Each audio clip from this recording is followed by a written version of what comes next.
Chapter 8. To Jnani, all is entertainment. What counts only is what we do with the instruction received. The other day, Maharaj was talking about Brahmananda and how during dhyana people get absorbed in that. There's something very different about a true sage compared with a yogin who becomes more and more absorbed and otherworldly. Somehow Maharaj has broken through all that, and his presence seems very ordinary and normal, alert to the environment. At the same time, he is constantly in a state of bliss, awareness, which is beyond our comprehension, and yet with this paradox of complete release and ordinary appearance. This does not seem explained at all by increasingly subtle absorption, where there is either consciousness of the world or absorption in consciousness. Maharaj has just received some medicine and a list of do's and don'ts from his doctor. I am not concerned in keeping this life force alive, because whatever disease has come, it has not come on me but on this beingness. So from now on, these do's and don'ts will be only according to whatever that life force feels like doing, and I shall not accept either the do's or the don'ts from the doctor. So whatever the life force feels like doing, it will do, and whatever the beingness wants to do, it will do. Interpreter. The question of medicines is mentioned by a number of sages who suffered from the same disease, or rather those whose bodies suffered from it. The most famous ones in my galaxy all had cancer: Ramakrishna, Ramana Maharshi, and Nisargadatta. Their devotees explained that the reason these sages got the disease was because of what they assumed in terms of karma. A very crude explanation. Does Maharaj place any credence in that at all? It seems a terrible burden to bear. As far as I am concerned, I have no experience of any kind of birth. Only at a certain stage was I told that this form had been born, and this is me. This is what I have been told. Hearsay. The ignorant man will want to live as long as he can. He would like to postpone the moment of death as much as possible. But for a jnani, what benefit of any kind can he expect by existing in the world even one more minute? So the only thing that would be nice is for the vital breath to leave quietly and not make a fuss. The jnani is that principle which dismisses the life force and the consciousness. The consciousness and the life force together may be given the highest name and status. That is Atman, Ishvara, whatever. But the jnani is not even that. The jnani is apart from even that highest category. Having understood what the consciousness is and the life force is, I have never gone to anyone and asked whether my view is correct or incorrect. Once you have understood the whole point, there is no need for you to stay here any longer. As for myself, having understood this life force and the consciousness, I do not have any interest at all in either one. People have been coming here and I have been talking. Why have I been talking? Because the lifespan has to be spent. It has to be used.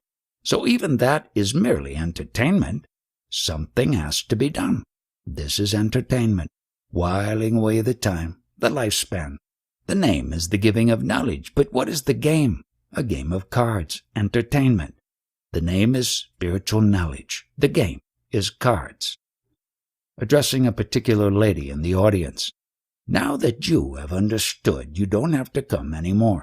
If I ask someone to come, it would be common sense that I want him to do so for some reason. That he may give some money or write a book about me or do something which may be for my benefit. Normally, only then would anyone ask somebody to come. But here, there is nothing of this sort going on. There are neither worldly nor unworldly benefits involved, so no one needs to come. Tell him we like his entertainment. The name and the purpose is spiritual knowledge, but the game is playing cards. Tell him I am no good at cards. Whatever you have heard, have you understood, and will it stay with you? And if it will, honestly, there is no need for you to keep coming. We are not preventing you, but you need not come. However, you may come, if you want. The lady in question is pointing at her watch. The lady's spiritual seeking is of a high order. She has golden bonds of filial and family affection. Everything is entertainment. Are there any questions? Interpreter. Everybody is totally against Maharaj's consuming tobacco. He had one doctor after another telling him so. He says that everybody is dead against my consuming tobacco. They say, don't have coffee, don't have this, don't have that. So he says he may reduce it, but he is certainly not going to stop it altogether. And for what? Only to be alive a little longer? Is it not? He says even Vishnu, Rama, Maheshwara had a limited lifespan. Why worry about this? There is no necessity to come here for any blessing. No blessing can be given to you. No change can be made in you. No instruction whatsoever can be given to you. You were perfect even before you came here, and you will be returning absolutely perfect without even a dent on you. One has to learn through one's mistakes then. Who said that you have made a mistake?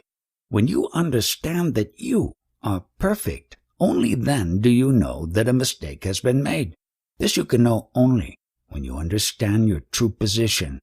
Then you will know that mistakes were made. So when are you going to correct the mistakes? Is there any time? Actually not. There is only the realization of it. Any questions? Interpreter. He is so confident, you see, because whatever question you are going to put, you are framing it through your conditioning. And he knows he is beyond all conditions and can therefore answer any question. So he is always ready to answer you, and you are always trying to prepare the question through the conditioning of your mind, through whatever you have learned, acquired, all those things. So put any question you like, because he can answer you very confidently. He confers such a profound knowledge through the few words which he utters, and he does it all in an extremely fetching manner. Now he says, I am just whiling away the time. I want to pass the time. Therefore I talk. Otherwise I don't want to talk at all. That is his greatness. To a Jnani, giving out the profoundest knowledge is also only whiling away the time, since he knows the truth about everything. It is all happening in a dream. He is answering you in the dream. You are coming here in a dream. What is to be answered correctly in a dream? And what do you understand correctly in the dream?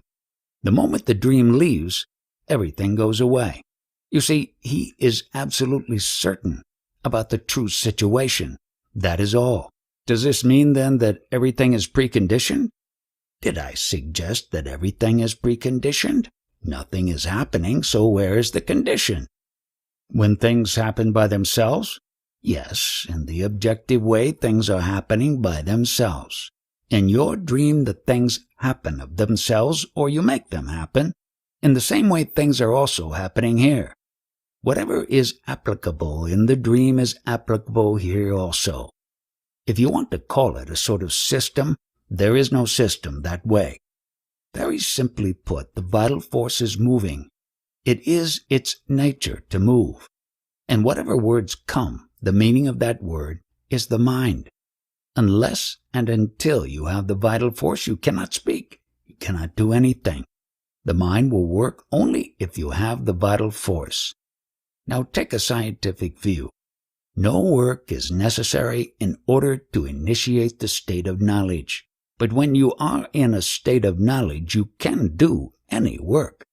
You must not keep yourself idle. So do go on working, whether working for the poor, the community, or for progress, whatever it is that you do.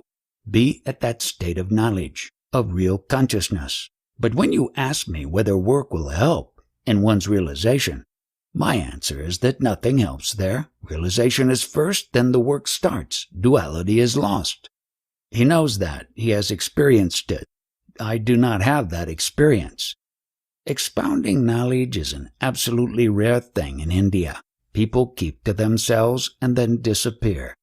I have no explanation for the talks that go on here. The knowledge that is being expounded, it just happens. It is the greatest miracle. But note how few people take advantage of it. You may have observed this from your own experience. You must have seen a number of Indians come here. What are they coming for? For their physical well-being. What is happening is that these poor people were actually to be dead. They are as though they are dead, but they have survived because of the company involved.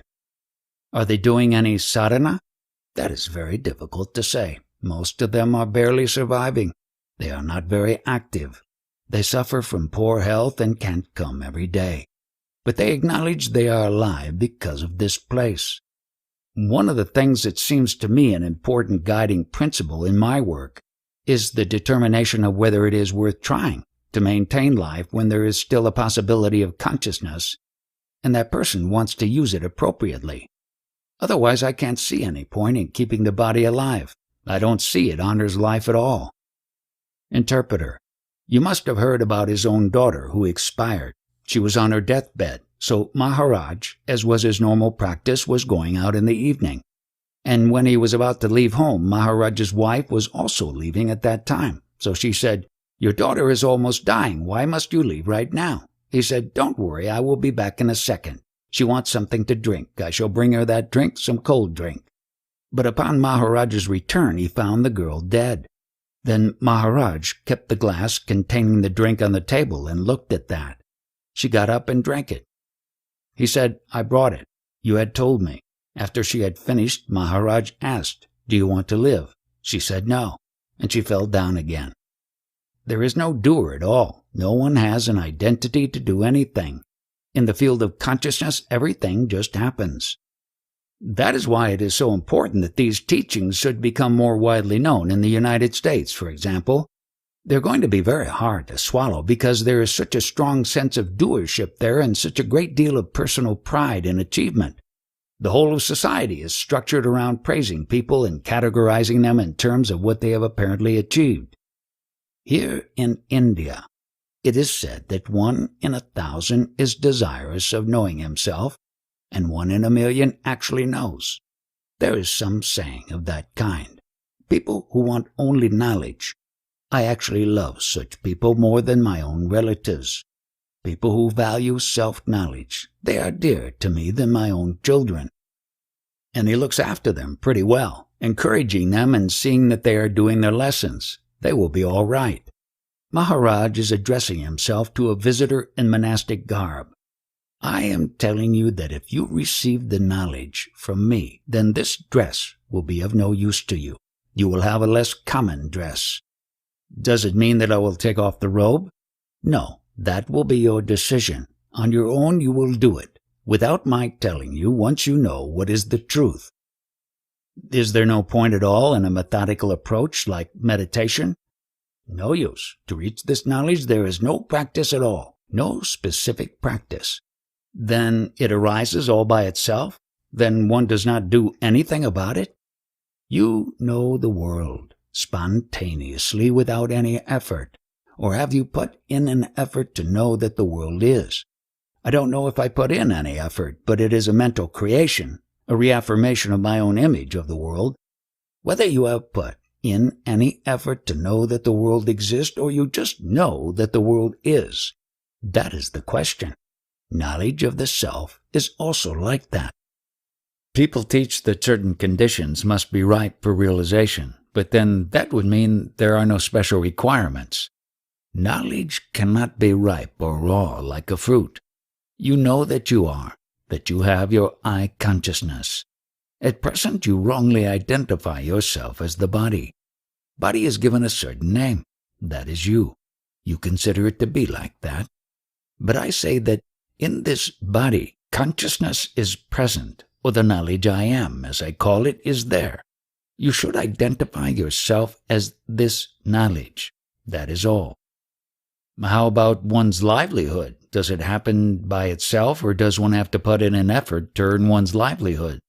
It happens automatically, spontaneously. Just as you wake up and go to sleep, similarly, this also happens. I have my robes on now, and if I decide to take them off, that would be another decision. Then there would be another condition, and I would do something else instead, and then, in effect, it would be the same. Further, this body is also a covering, and you have to understand that you are not that. You are not the covering. So that means, in a way, that the body takes care of itself. The body is nothing but food. But somehow we need food to survive. Whatever food you consume, that is converted into this body ultimately, and this body in turn is the food for the consciousness. So you come with the food, you come with the body. The question is one of correctly identifying what you are. Advice to identify or not to identify with anything? Instead of taking yourself to be something, you should know what you are, really. I'm going to Europe to visit my parents there, and I am certain they hold a certain view of me, and maybe it helps me in my situation just to ignore that completely. And perhaps they don't particularly like that I am in robes, because it creates a certain reaction in Europe. But I am not concerned about these things. Whatever dress you have, that does not matter so far as I am concerned. No, not the dress, but the attitude. For example, if I would take off the dress just to please my parents, that would be consenting to their views about myself. But that does not matter. You ask about yourself, your identity. If you attend these talks and then, with the knowledge and understanding acquired, you go back to your country, your behavior may not be as good with your parents. Your parents will not like it. So I advise you not to sit here. If I try to really care about my parents in the way that I care about myself, to know myself, then the only way to be of any use to my parents is to make it clear to them that it is important to know oneself. It is not very clear exactly whether you like this robe or not. The question now is whether you like it or your parents like it. Do you like this robe? Are you satisfied with it? I trust that if they like it, I won't feel any urge or interest to change. Now, what about your parents? Do they like this? If you go around in this robe, will they like it? I can't say, because I have not met my parents since wearing this robe. You come here today and tomorrow. From that day onward, you won't come any more. Tomorrow you can still come. Why is it that I can't come here? You purchased that book, the 2 volumes. I am that. Now you read it. A new visitor has arrived and is asking a question. I have read the Bhagavad Gita, Upanishads, and did some research in prana. How is it possible to arrest the disturbing thoughts during meditation? Arrest the disturbance in thought? Yes, the disturbance in the mind during meditation. What is the disturbance? It springs from distraction. What do you mean by meditation? And what is the distraction?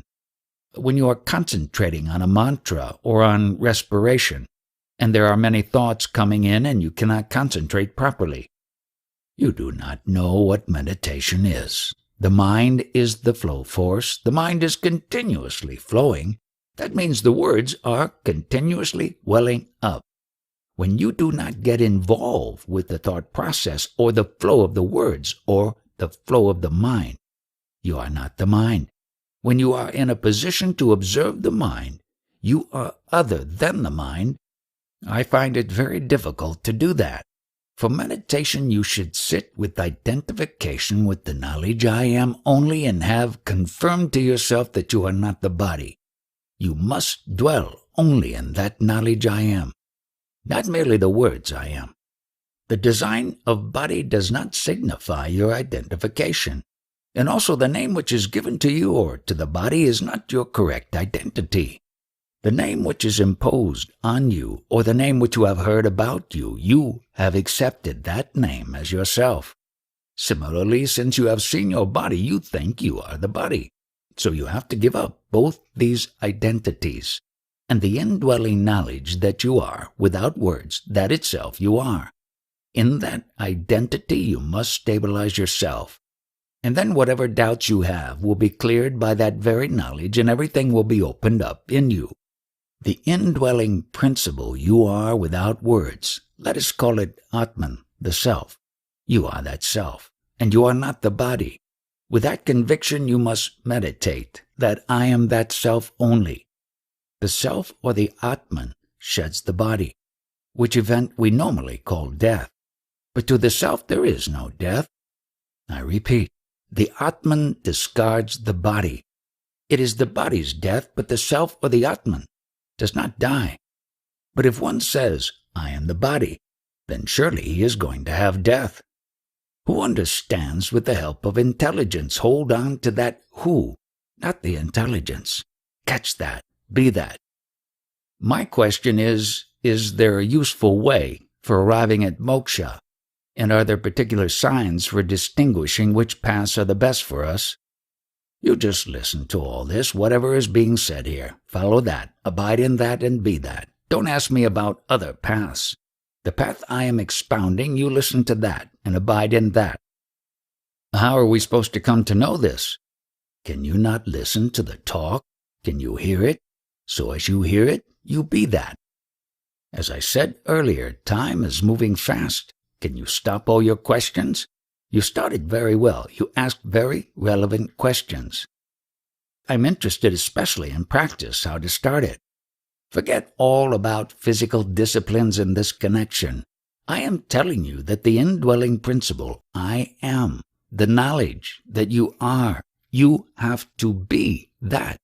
Just be that. With that knowledge I am, hold on to the knowledge I am. It is very difficult to abandon attachment to action. Even in this way, it is not always easy to remember I am, the truth of the Atman. You know that you are sitting here. You know you are. Do you require any special effort to hold on to that you are? You know you are. Abide only in that. The I am principle without words, that itself is the God of all Ishwaras. Is devotion not useful as an initial step? First step or second step, I have the first and final step at the same time. The knowledge I am without words itself is the Ishwara. He, Ishwara, does not want another Maya, agent or intermediary. Direct. The problem we are falling into is weakness of mind sometimes. This dims the awareness. Who falls a prey to the weakness of the mind? You are talking from the body identification point of view. The real you is not the body. It cannot be cut to pieces by any weapon. It is always the false identification. If you identify yourself as the body, such an identity must be let go of, sacrificed. Your real identity has no body and no thought, and that self, the spontaneous knowledge I am, you are. Since the self is not the body, the self is neither male nor female. Thus, to understand correctly, you must be bodiless. You must be bereft of the body sense. It is no use trying to understand from the identity of body. You must fulfill this vow that you are not the body, but solely that indwelling principle I am. So, in staying with that principle, there is no effort involved? What do you mean by effort? And what would you like to have, to achieve? I am still trying to be I am. You know that only. Where is the question of any effort? Effortlessly, you are that. Only you must stand for it with conviction. Effort, then, is only concerned with the sense of body consciousness, because one is still clinging to a body? It is a kind of trap. Why can't one really be in the state of I am? Because there is still some clinging, and one wants to be free from that clinging. You need not try to get yourself detached from the bodily sense. Once you abide in this, that you are the indwelling principle only and you are not the body, that is enough. When you have developed this firm conviction, where is the question of trying to get detached from the body identity? One of Maharaj's closest devotees, and also a relative of his, died a month back, so he gave the following example. That Mr. H is no more. Now I know he is not. Similarly, you must have the conviction, I am not the body. Such type of conviction you must have, that I am not the body-mind, but only that knowledge I am. If it clicks, it will click instantly. You see, I am not attached to any of you. Why I feel like that? Because I don't feel anything about my own self, and neither am I interested in this consciousness. Suppose that it quits. I am not the least concerned because I am not that consciousness. A step beyond what I am telling you to follow. First of all, we are to abide in consciousness. That is the first step. Then I am not that consciousness either. And this way of understanding should be shared in total by everybody else. Even to say understanding is not the correct word. To abide in the truth. The way I do, the same applies to everyone else. There is a couplet that states the real sage instantly transforms any devotee into himself, his true self, the Yoni, and he is at that highest stage, is stabilized in the destination, in the terminus. He is already in his destination, and because he is firmly established in the destination, there is no movement for him. We normally talk about various paths. Paths are indicative of movement. I do not accept paths. You are in the destination itself. That is my teaching. Yet at other times Maharaj has admitted that there is discipline involved. He said that in I Am That for beginners. This also must be clearly understood that you are not a male nor a female. If at all you are going to say you are a male or a female, that means you are trying to understand yourself as a body. This happening is like an accident. Suppose there is an accident and one limb is gone. You know the limb is gone. That is a bodily expression. Similarly, to call yourself a male or a female is a bodily expression. That is, with reference to body, identification with the body. With firm conviction you abide in this knowledge I am only, bereft of body, mind, sense, only I am. If you dwell therein, if you be that only, in due course it will get mature, and it will reveal to you all the knowledge, and you need not go to anybody else. Since I have been with Maharaj this week and a half past, and through this very statement that he has just made, it has become very clear to me that it is the sadhana that matters, not the gathering of concepts that mean nothing at all. They don't change anything. They don't serve your liberation in any way. They are just garbage. The only thing I feel you have to follow your profession, that is, what your body is destined to do. Meaning can happen there. Ever since I Am That came into my life, that is the only teacher I have ever gone to, until I was blessed with this opportunity to be in Maharaj's company, and I don't intend to go anywhere else. Whatever you have said, I agree with. But why is it like that? It is because the self cannot have an image. You cannot say, I am like this, beyond any verbal formulation. It cannot be consumed by the senses or the mind. Maharaj said previously that it is not a question of cleaning the mind, but only of abiding in the process that is I Am That. In the very moment, for example, that I feel a preoccupation with my work, my art, my son, or with something, in that very moment, that preoccupation, or that joy, or that sorrow, is disturbing my consciousness. I am that. Even if I know I am that, this preoccupation is the sensation that I feel. Your consciousness is getting disturbed in you. Don't drag on, tell it succinctly, but you as consciousness should not get disturbed because it cannot be touched by any conclusion outside. Because that conclusion is not consciousness. Let us suppose you have got a big bank balance, and something happens elsewhere. Your balance is not suddenly in debt, is it? Similarly, your consciousness cannot be disturbed by any disturbances. So this means that I have not this consciousness. I believe I have this consciousness, but I don't have this consciousness. That I itself is the consciousness. It is not a question of I am that consciousness. I itself is the consciousness. Only you are not to say the word I. Without any doubt whatsoever, you are. That you are itself is the consciousness. I have a consciousness, but I must be the consciousness, probably. This is a very subtle point now. In the morning you wake up. You know you woke up. You know the waking state now. That you, who knows the waking state, should be prior to the waking state, should it not? Yes. Now, the moment you woke up, or you observed the waking state, you clung to the world as I am the body. This whole subtle thing must be understood. The principle which distinguishes or recognizes the waking state. That is the godly state. We know I woke up, clinging to the body. That is the bodily state, the individual state, which is a downfall into a grosser state, because a Jiva Atman is grosser than the Paramatman, clinging to the body-mind as I am in the waking state. For newcomers, I am not going to repeat my lessons again and again. You must be alert and listen to the talks with perfect attention, and then practice them. For my own sake, my mind inclinations have almost come to a stop. There is no mind collaboration for me. Now, for the sake of the public, why should I provoke my mind to expound? It is different when you understand what I am saying, and I keep repeating, not everyone will understand me. If and when you understand, you will have come so close to me that you will realize that all this is a complete illusion.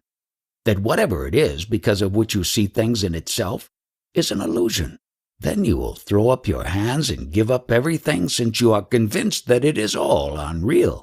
What is happening now is that whatever is seen is considered as something concrete and existing, and man wants to enlarge on it. Whatever he has inherited, he considers that is something solid and worth having, and he wants to increase whatever his acquisitions are. Whereas the truth is that he himself is an object, and whatever he thinks and acts on is itself an illusion. Therefore, whatever he acquires is an illusion. So man's whole view of seeing things must change radically, and only then will he understand what the truth is. This consciousness itself is the source of all mischief, because once you start having this consciousness, then that is the seed of wanting everything, having more and more wants, the insidious seed of mischief in the consciousness itself. And that is to be understood. About hearsay, people keep saying things about reincarnation, any number of births. But even the Jnani, is he aware of a single birth? That there should be talk of more than one birth? There will not be a single Jnani who can record his first birth. The concept I am is the primordial Maya, and that Maya, that primordial concept I am, requires support, and therefore God and Ishvara have been born. Along with that, the whole manifestation, the entire universe, has come upon it. Otherwise, there is absolutely nothing, and out of many Jnanis there will only be a rare one who knows the real nature of this primary concept. Interpreter. He says he has absolutely no need, no want of any kind left. He has not got the desire that you all should come here and listen to him. It is nothing. He is the Absolute, and in that Absolute he wants nothing. He needs nothing. And you will have whatever you have. It is only an entertainment for your concepts. Whenever you come here, there are various concepts within you that will entertain you. But more than that, perhaps you will not understand all that is being said. To look at him, he is an ordinary man, an ordinary body, but there has been publicity all around the world that he is a great philosopher. Therefore, all of you come. But what am I for myself? In fact, that state of the Absolute is mine today, where there is neither being nor non-being. I have absolutely nothing to do with what this body is today. Whatever it has to give you is of no interest to me. So as far as I am concerned, I am in that state where beingness and non-beingness do not matter at all. You feel if I do this, I will get that. But when you understand the truth, you will realize that there is nothing. You are not. And so whatever you get, what does it matter? One has accused me of a very grave illness. But whatever is apprehended, and whatever is seen, is absolutely futile. I have therefore nothing to do with this. I show you this truth, but you cannot catch it. Nobody can. Today, Maharaj has been stressing more the non-being, even of himself. So I am asking, while it is true that I amness or beingness might be a time-bound thing and the result of some kind of illusion, isn't there something more real and lasting prior to emergence of this I amness?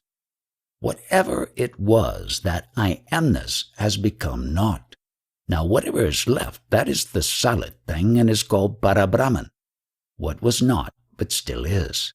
Swarta, swa, is self, and artha is meaning, is a pun on the Marathi word, which means selfishness, and also the meaning of the self. So how did the selfishness come in? That swa artha means I want something for myself.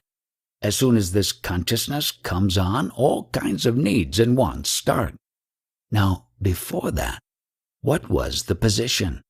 Before this consciousness came in, I had no needs, no wants. I was whole without any needs. The needs and wantings started only when this consciousness came upon me.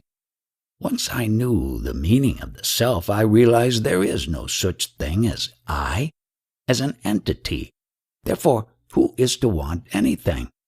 It is only while I thought I was an entity because of this consciousness that I wanted something. My needs were there. Thus, the meaning is twofold.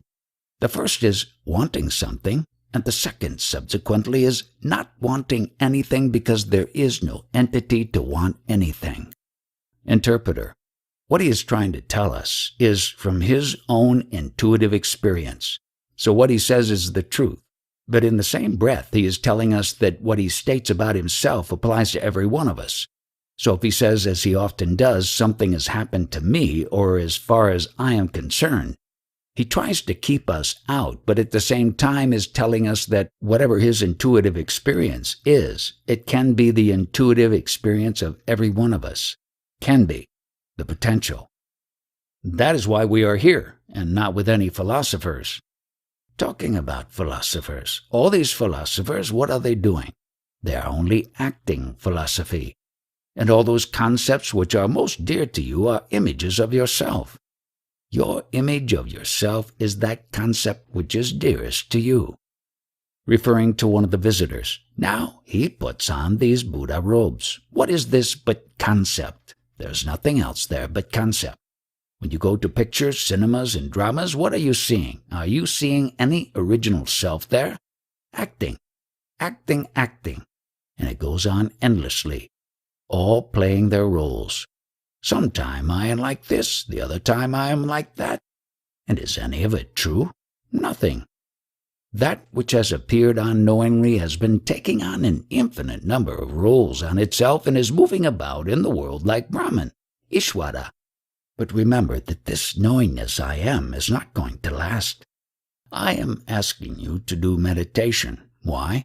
Because then that knowledge which is consciousness will unfold to us the mystery of the infant Lord Krishna. And what is this mystery? That infant Lord Krishna is this consciousness which is manifesting itself in the millions of forms. And it will come to us, or the knowledge will unfold to us, the fact that that which assumes all these forms in the world is itself really formless, spaceless, and timeless. That because of which the consciousness is able to assume these various forms is itself timeless, spaceless, without identity, unconditioned, and original. About the infant Lord Krishna, it will tell you how and why the infant body came into being, how the consciousness came into being, the illusory nature of this body and the consciousness, and that the original state is timeless, formless, and that what has come about is merely an illusion. Once you realize the truth that consciousness has come over you, you will need nothing anymore.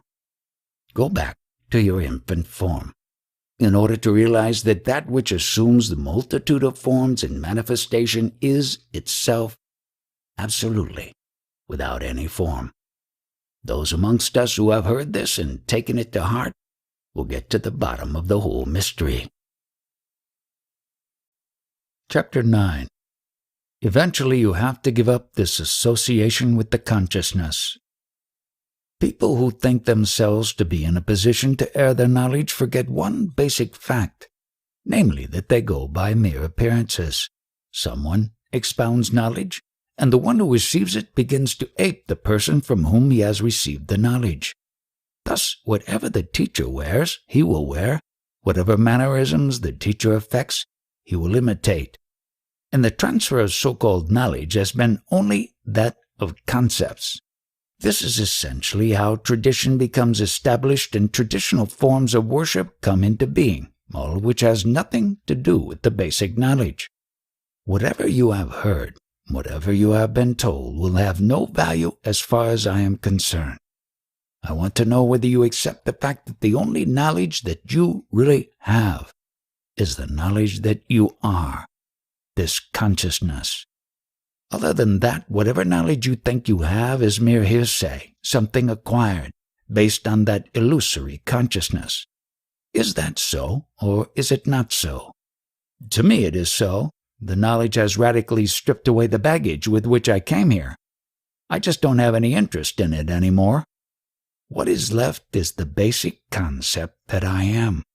That is the only concept that remains, and even that has to go. If you encourage it, it will build up all kinds of burdens. If you ignore it, it will go away.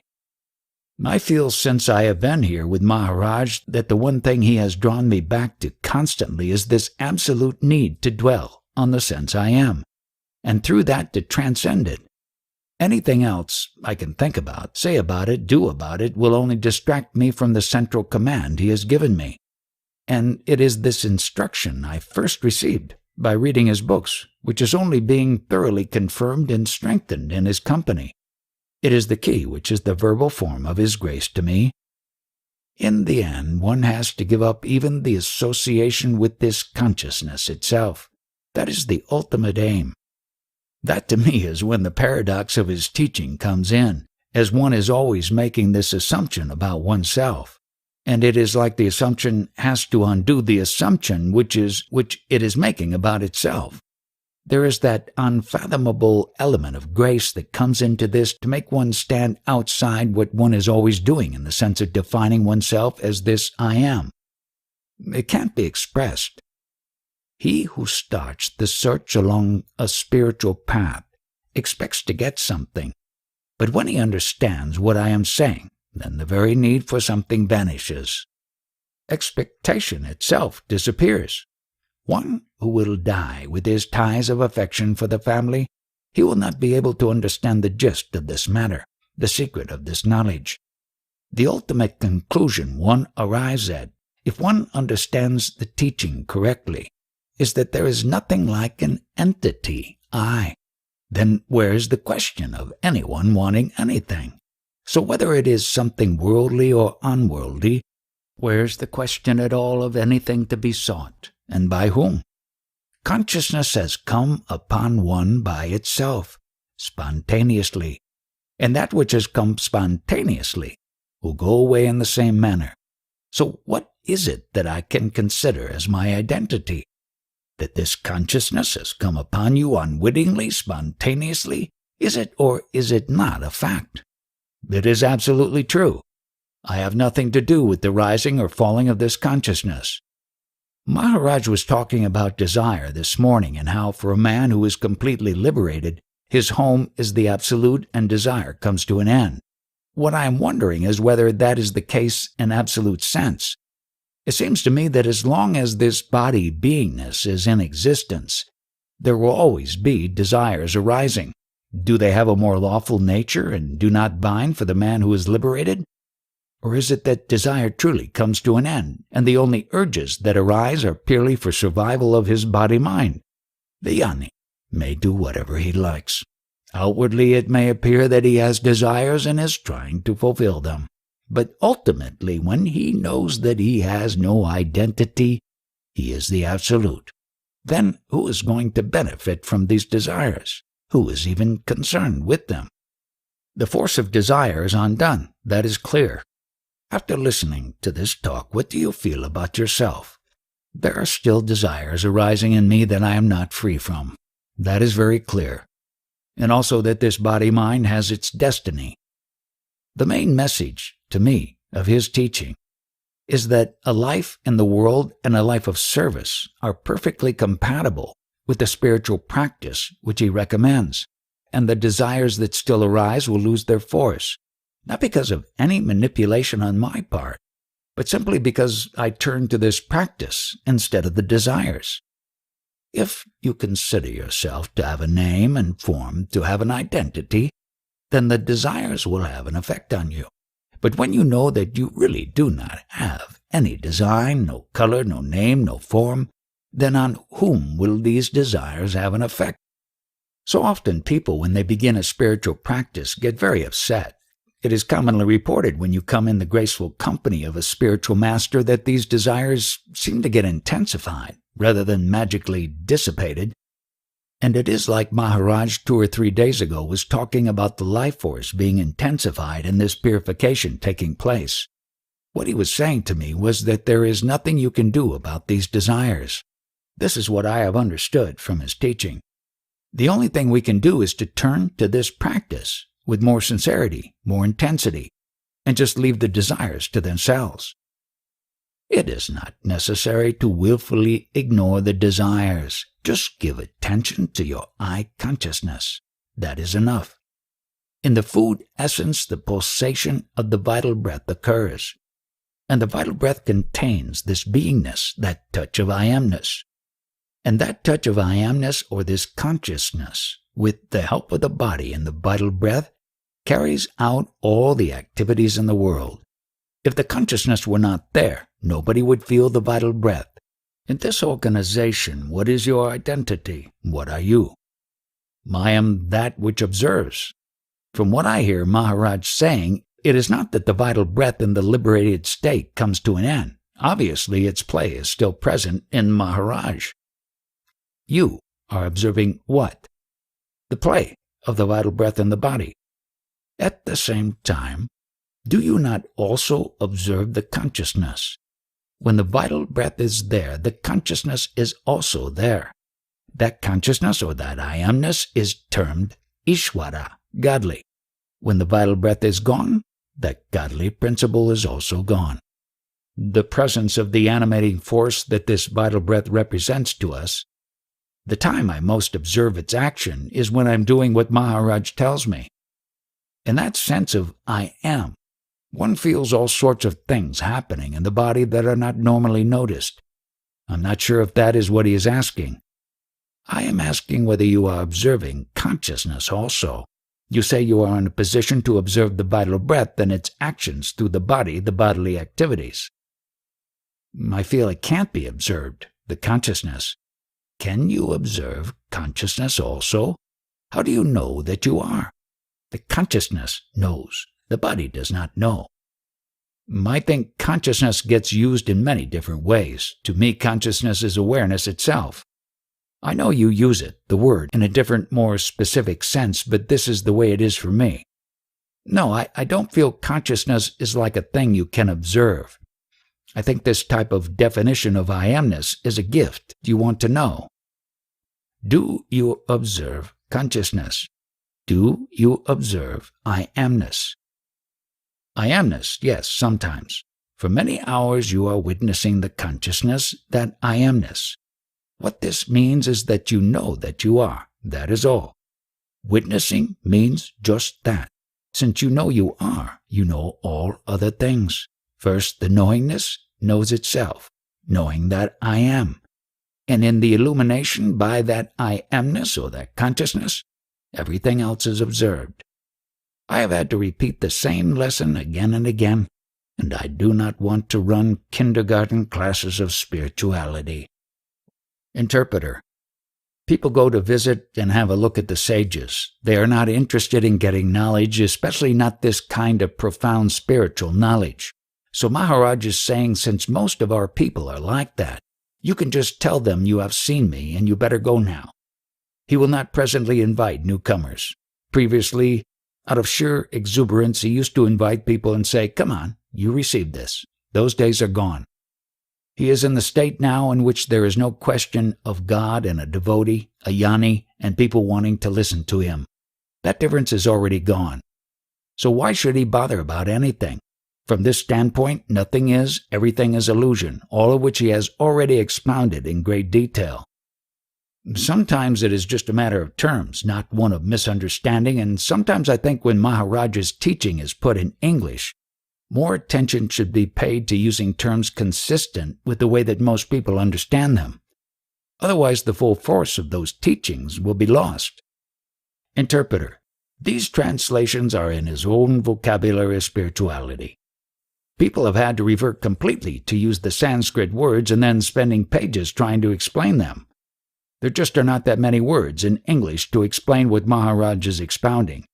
Interpreter. English is different from American English. That I know because I was brought up with English. Interpreter. We too have a number of difficulties. Take the word vijnana, for example. Vijnana is used in physics and other sciences, but here that word is used as absolute knowledge. Ayana is the lowest, that is ignorance. Jnana is knowledge, and vijnana is transcending knowledge according to Maharaj. You see, this I amness is normally this 5 elemental interaction and play. Out of the earth, with the help of water, sprouting of vegetation takes place. Out of vegetation, the essences are drawn. Out of the essences, which are the food for all beings, come the grains for human beings. Now, from the quintessence of this food, the I amness is sustained. The food is stored in the form of a body. The food is continuously consumed by the vital breath. And in the process of consuming this food, the vital breath sustains that flame of I amness. To have I amness, the food body and vital breath are very necessary. In short, one may say it is a product of food, body, essence, and vital breath. Then only this I amness or consciousness is available. Now, the consciousness, when it gets involved with the body-mind, is the individual. It is conditioned by body and mind. Mind is concepts, whatever it receives through the 5 senses and is stored. That is the mind.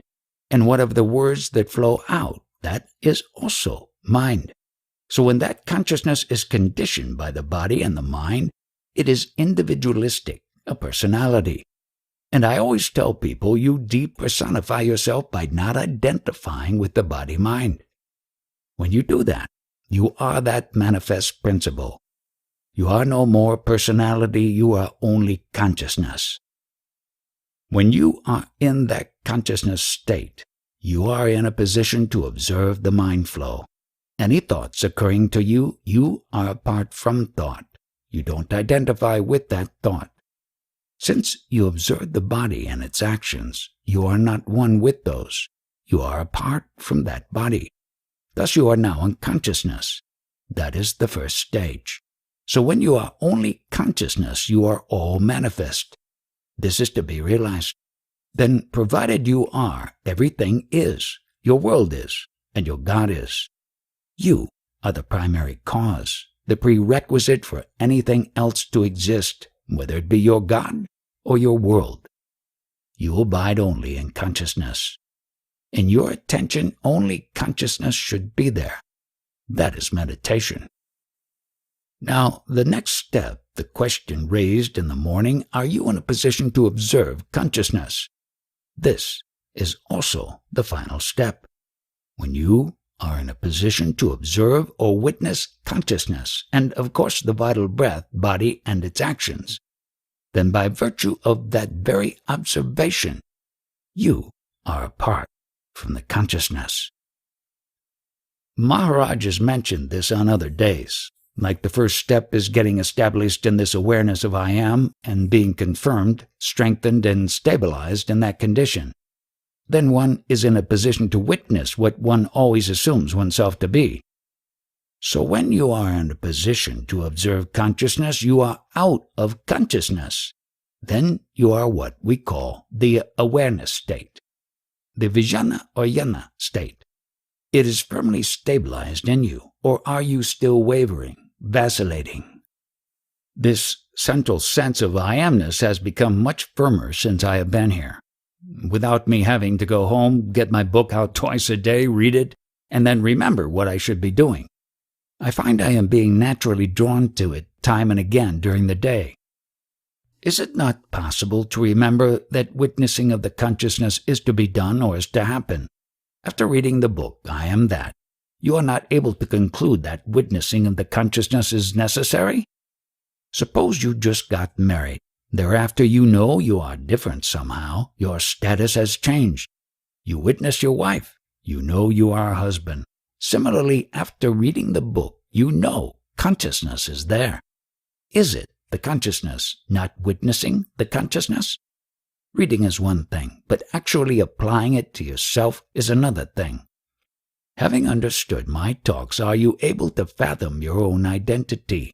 Could your identity dawn upon yourself?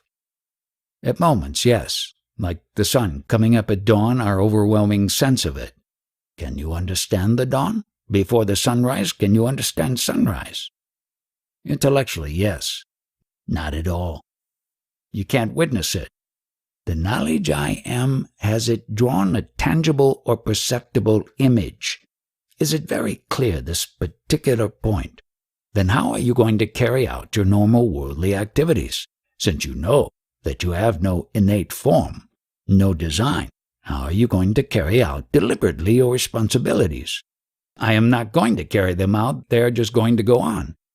Have you been able to erase completely that symbol of birth that you represent? Not completely, no. Then how can you state that you have got the knowledge? I am not claiming for a minute that this is stable. I am just saying that at times the sense of what Maharaj is talking about is overwhelmingly clear. You apparently feel you have understood the meaning of the words, but what is it that you have understood? For now you might beam that ecstatic mood, but how long is it going to last, that blissful moment? It is like a flame, depending on the fuel. Ecstasy is bound in time. What is not time-bound? The experience that you are is time-bound. You know you are. It is a time-bound state. Consciousness means a time-bound state, and time appears spontaneously. This consciousness, or I amness, is the time, which I call kala. Kala means time. With the appearance of consciousness, the ticking of time started. All this is the play of the concepts. This primary concept, I am, appears spontaneously. It likes I am. It loves that I am state. Devouring ever more concepts, it gets totally enmeshed in them. And what is the source of all these concepts? This primary feeling I am. But never forget the fact that it is itself a concept, time-bound. So it is all mental entertainment. The world is an illusion, not eternal. Why is it unreal? Because none of the knowledge is going to remain permanently as real knowledge. I had a number of identities. I was a child. I was a boy. I was a teenager. I was a middle-aged man. I was an old man. Like other identities that I thought would remain constant, they never remained so. Finally, I became old. And then I had to be fed, with a bottle. So which identity remained honest with me? About the maturity you get with age. Although on one side you get more mature, the other side gets chopped off, cut off. At one side I have aged so much, grown with age, but at the other side I have cut off the remaining life. Whatever I had collected as my own as knowledge, I have finally discarded. And nothing remains with me at the moment of death. Everything is gone. Right from childhood to old age you have various associations, physical, mental, and conceptual. These associations will not remain with you till the end. All are passing phases. Finally, the association of I amness, which you presume to have with you constantly, is in the end also going to quit you, because that, too, is time-bound. Thus, when the body drops, that I am feeling which had been there from childhood also leaves. So that which is eternal and the truth is something beyond the grasp of the 5 elements. It transcends all 5 elemental states. Whatever is being witnessed is constantly changing. Only the changing state is being witnessed, but the witness is not changing.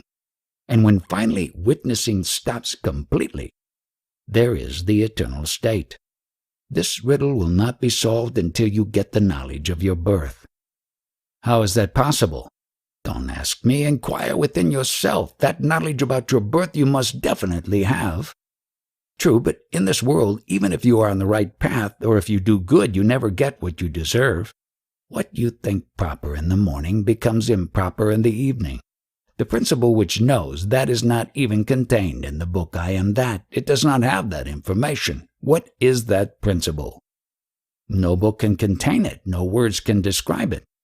If you understand that it is beyond all words, then would you have that pride or ego that you are realized if you are realized?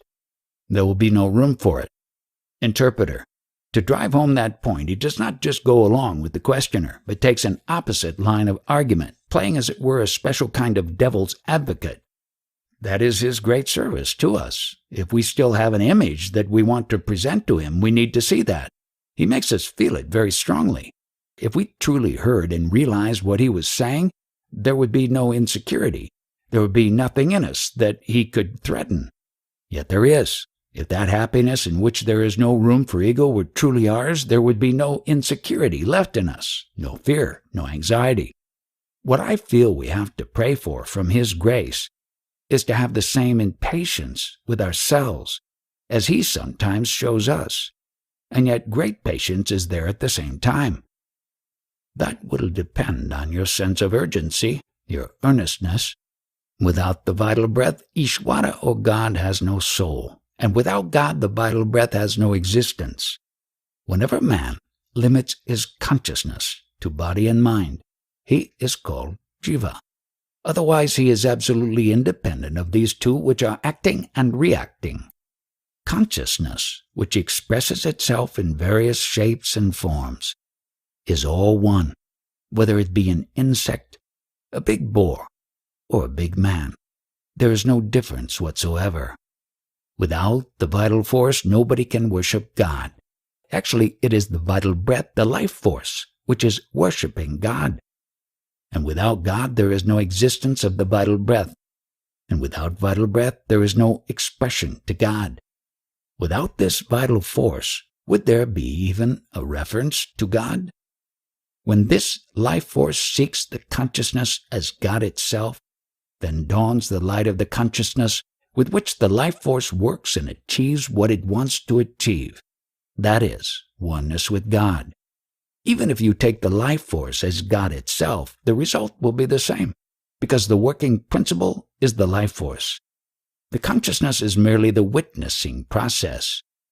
When the life force carries on without any obstacles, then one is not even aware of this life force, since it moves so freely, and therefore you have a sense of well-being. You are happy.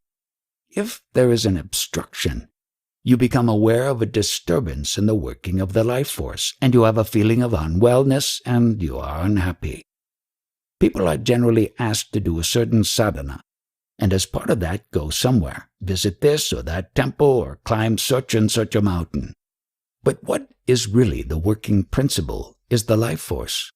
And when you treat the life force as God itself, there cannot be consciousness without life force. So consciousness and life force are two components, inextricably woven together, of one principle. But consciousness is only the witnessing principle, or the static aspect. The dynamic aspect, or the working principle, is the life force. Once you consider that life force as God itself, and that no other God exists, then you raise the life force to a status, enabling it together with consciousness to give you an understanding of the working of the whole principle. But if you demote that life principle to mere self-identification with the body, then the life principle is not given the status which enables it to unfold itself. It depends entirely on you. If I identify this life principle with my body, then I make it work according to the body. But if I raise it to a godly status and treat it as such, then that life principle will unfold itself and give me the necessary spiritual knowledge. Earlier, I had asked, what is mind? Mind is only the outflow in words of this life principle, the prana. And how does the mind work? The mind is limited to the conditioning to which it has been exposed. Therefore, the mind cannot go beyond the specific molding it has undergone in the individual. Thus, the working of the mind differs from case to case. And about this prana, you have been asked to pray to such and such a God. So what does one really have in mind? Only the words, the designation allotted to that God. But one forgets the principle and sticks merely to the words. But without the life force and consciousness, the words themselves would not come. Therefore, instead of identifying oneself with and praying to some word which has been given to denote the life principle, pray to that life principle itself. Earlier I had quoted a couplet in Marathi, which says that which is one's constant companion every moment of the day is the consciousness.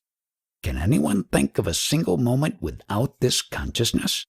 So this is our friend which is with us for 24 hours a day. So pray to that constant companion of yours, and not to some imaginary conceptual God. In my own case, with the life force not working so smoothly, what can anybody's medicine do? All that it can do is to try to make that life force work more smoothly.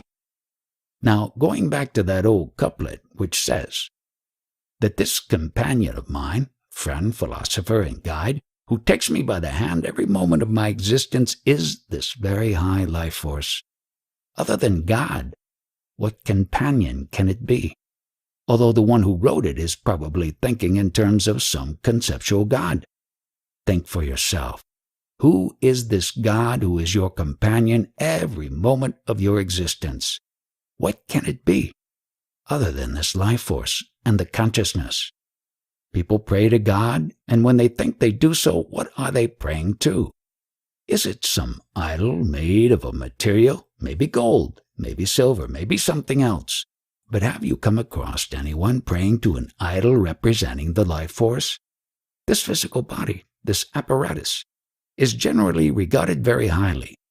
The doctors will say, anyone will say, that this physical body is a marvel. But can the body, however good, however pure, be as pure as the life force?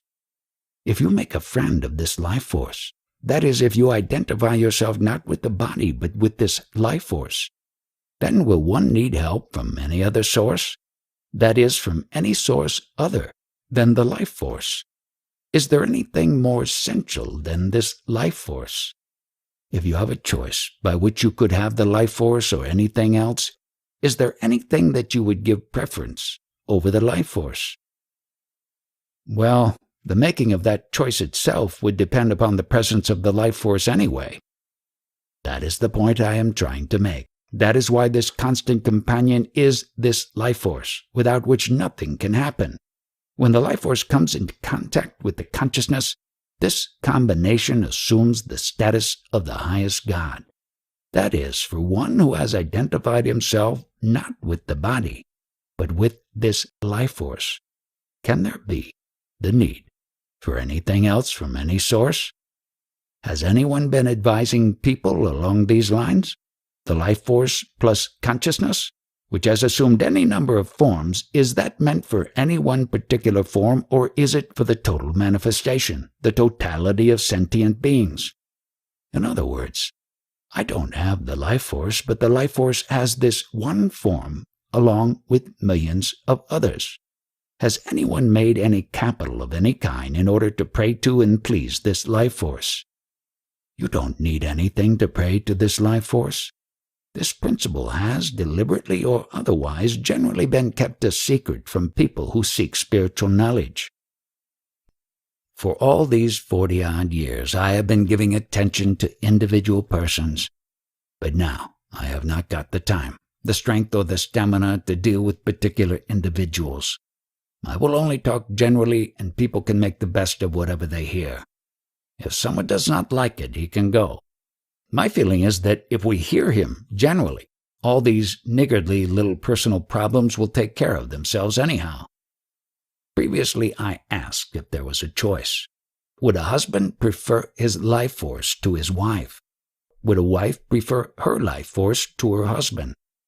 So far, we have been using the expression, praying to the life force. So I ask, can anyone live without the vice? Now I am deliberately using the word vice, of the companionship of the life force. I am employing the word in this way. The life force is the yoking, like of a bullock or a horse. In the absence of this joining with the life force, can anyone act at all in any way? If I decide to go somewhere, but my life force is not functioning too well and therefore I am ill, then will I be able to go even with all the determination in the world? So ultimately, even though I may think I am acting or doing something, it is the life force within which is driving me to or preventing me from doing something. Millions of rupees have been spent in preparing an idol of gold or whatever the most precious metal. But if I don't have the life force, does it matter to me whether the idol is made of earth or gold, or that there is even an idol at all? So long as the life force is there, whether in a fit working condition or not, whether well or unwell, the body is alive. But once the life force leaves, the person is dead. Therefore, everything depends on the life force. Would you like to ask some questions? Who is eligible to ask questions? It is that one who has made deep friendship with this life force and this consciousness, who realizes the importance of the life force to the extent that he loves the life force as himself and not his identification with the body. Someone who has this love and has not identified himself with the body, he has conquered everything, and such a person only is eligible to ask questions. The union with this life force is in no way different from the love for the life force. The companionship with the life force, that is, this unity is love. Life force, love, and consciousness are all one in essence. By all means, use your body to work in the world, but understand what it is. The body is only an instrument to be used. You are not the body. You are the everlasting, timeless, spaceless principle which gives sentience to this body. This is the most secret but the simplest principle as far as spiritual knowledge is concerned. I will give you a specific instance in one who has understood the principle and is one with the life force. When this life force is ready to leave the body, what will be his reaction? Apparently, that will be the moment of highest ecstasy. Why is this? Because what is manifest is now going to be unmanifest. What was said is to happen in the case of a jnani at the moment of death. However, it should really happen in the present moment when life is there, and not only at the moment of death. That is extraordinarily difficult because a very slight identification with the body remains. It is extremely hard to get rid of that remnant of identification. Words are used only as a means of communication at any particular moment. Time, space, whatever objects in the manifestation, are they not there because of the same principle? Manifestation is possible only if the life force is there. Then only is it sensorially perceptible. If the life force is not there, as far as that particular individual is concerned, there is no manifestation, there is no earth, there is no love, there is nothing. The concepts we have carefully accumulated over a time will all be useless. It is this life force's conscious presence, without any form, which has been called God in various names. We have to repeat the fact to ourselves that I am not the body, but the life force and consciousness. That is my nature. In order to know that, one does not have to practice anything. It is there, as an innate fact. Only after this consciousness has come upon me, I am aware of various kinds of needs and wishes and ambitions, happiness and unhappiness, pain and lack of pain. Everything is only subsequent to the appearance of this consciousness. Before that, there was nothing. The gentleman says he has come here to seek exactly what I am talking about. Of course, who will come to me for any other purpose? Self-identification, that is, identification with the body, is so powerful that I wonder how much of what I say will have any effect. And I do not blame you either. There is no limit to the extent of worldly knowledge that can be acquired. But all that is traditional knowledge which refers only to the world. To collect all that knowledge which has come down from the ages, one forgets who or what is really at the root of all this knowledge, that principle because of which knowledge of any kind can be acquired. If one travels in the world, one must have all kinds of knowledge to make that travel pleasant and successful. But if one is not, a traveler, but merely a witness of the travel that takes place. Why do I need knowledge of any kind? The physical construct which has been created as a protection for the life force, one accepts that as oneself. That is the whole difficulty. Knowledge in the world is helpful only to the traveler. If there is any unworldly knowledge, it must be of one's true nature. Coming to the theoretical knowledge that I am Brahman is possible only if one would stick to the much easier and simpler practice of making friendship with this life force itself. In saying I am the life force, progress would be very much faster. Falls, accidents happen, bodies get crushed, there is loss of life and limb. But the life force is unaffected. Whoever has made this world and is concerned with its working is not worried about it because there are innumerable forms which are ever created for the life force to work in. So if a few of them get crushed, the Creator is not worried.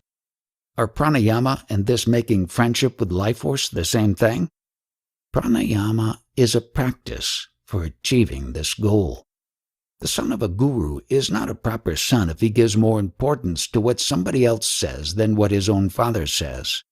In coming here, are you not belittling the status and importance of your own guru? Is he angry about it? Interpreter. Not angry, but clarifying the situation. If a pupil considered God to be higher than his guru, then again he is not a proper pupil, not a proper seeker. But who is conscious of this fear of death? Second visitor. The thoughts. Which are? Who understands the process of thought? The mind. Who understands the mind? What is there prior to mind? I don't know. There must be something, because it is holding the thoughts. Yes. Therefore I am asking you, what is it? That there is something. When do you have to say it? You know there is something, but you do not know what it is. You are able to say this or anything else only when you have the sense that you are, the consciousness that you exist. So stick to that consciousness which tells you that you are. Give up your identity with the body and concentrate your thoughts on the self, that consciousness which gives sentience to the body. It means we are not body and mind? Who has heard this? You're saying that you are not the body. You have said that you are not the body, so who is it that has heard this and understood it? I have heard it, but not understood it. You say, I have heard it. But who is this I? Who is it that has heard this? Here. I am sitting. Now you are sitting here. You know that you are sitting here. So who or what principle is it that knows and understands you are sitting here? For a confirmed fact, there is no doubt about it. The answer is that the ego is this identification with your body. But I want to go prior to that. How can I lose identification with body and mind? What is the principle because of which you know that you exist and because of which you see the body and the world? What is it in the absence of which you would not be able to see your body and the world outside? But I am still doing it here. I will not insult your guru because this is the basic question, and the answer to this question must come from your guru. Put this question to him. It must come from the guru, or must it come out from myself? Whatever the guru will tell you is the same as that which comes out of your own self. That which you are seeking within you is the same as your guru. It means the guru and myself is existence itself. The difficulty with you is that you consider yourself as your body, and you consider the guru's body as guru. That depends on my eyes. I can see only the outside. Unless you recognize and understand that principle which enables you to see the world, how can you understand anything? It is the same basic question. Giving you the answer will mean insulting your guru, which I do not intend to do. Did Maharaj get the answer from his guru? Do I have to give you the answer to the question whether my mother had a husband? How are you concerned? You can't get knowledge by seeking answers to such questions. What equipment you are having is that prana. Upasana means worship of prana. For doing that, what equipment do you possess? It is prana itself. Along with prana, there is that knowledge I am, or the consciousness. These two things are available to you to do anything. Nothing more than that. What I understood was that we worship that life force by giving attention to the consciousness. That is okay. That is the way. I consciousness, or that knowledge I am, is great God, the Ishvara principle, and that prana, vital force, is great power or great energy, the kinetic principle without which there cannot be consciousness. Then the knowledge I am, or the consciousness, is the most needed, the most coveted thing. Everybody wants to sustain that, hence all the efforts. That is the first thing. Along with that, you need so many other things. But the first requirement is that consciousness itself, the self-love. As long as you don't have the understanding of what you are, all the efforts and trouble are inevitable. They are automatically there. But once you get an inkling of what it is that you really are, there's no need for any effort or for any trouble to arise. In the earliest stages, there is self-love, but that love is formless. In the later stages, even that self-love goes. Then witnessing occurs of the self-love being absent. I am describing my state. It is something like a hollow stick, a hollow tube. No self-love being present. The love for existence has vanished. Yet existence is there, and activities are taking place. Like Brahma, Vishnu, or Ishvara, I have not taken any pose or stance because there is no material to support it. People come here and some do not understand. They argue, quarrel with me, fight with me. To them I say, okay, you are right. You need not attend anymore because you cannot understand me. The reason for that is your identification with the body, which you are unable to let go of. People will talk to me. They will do so only when something occurs to them. Some concept occurs, and the words start flowing. So whatever question someone poses depends upon what occurs to him at that moment. That person will identify himself with the body. He has formed the conviction that he is the body. And from that standpoint, he is asking the question, but should I consider you to be a body while I am talking to you? How is that possible? So the questioner is full of color and design, whereas the one who replies has neither. How can they possibly agree? How can the questions and replies ever relate to each other?